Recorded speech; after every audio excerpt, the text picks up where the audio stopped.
నట సామ్రాట్ అక్కినేని నాగేశ్వరరావు కెరీర్లో తొలి golden Jubilee film Dasara Bullodu.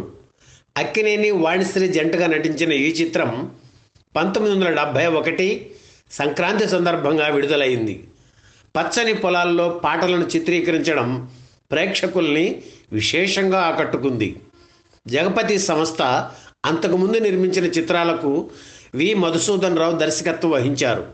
Dasara Bullodu చిత్రంతో దర్శకుడిగా మారారు నిర్మాత విబి రాజేంద్ర ప్రసాద్. 1970 మార్చి 2న పాటల రికార్డింగ్తో దసరా బుల్లోడు చిత్ర నిర్మాణానికి శ్రీకారం చుట్టారు రాజేంద్ర ప్రసాద్.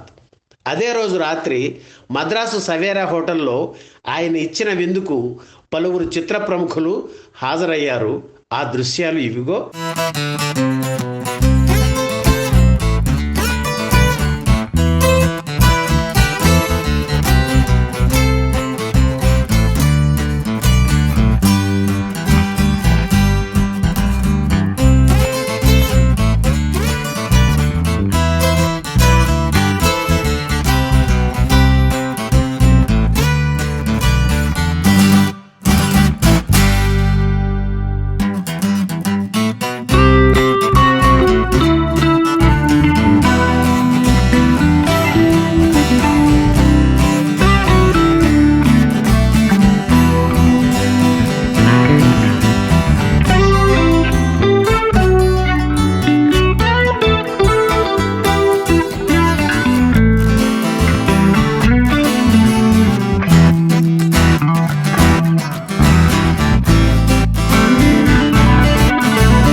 ఈ వీడియో మీకు నచ్చితే లైక్ చేయండి, షేర్ చేయండి, వెంటనే సబ్స్క్రైబ్ కూడా చేయండి.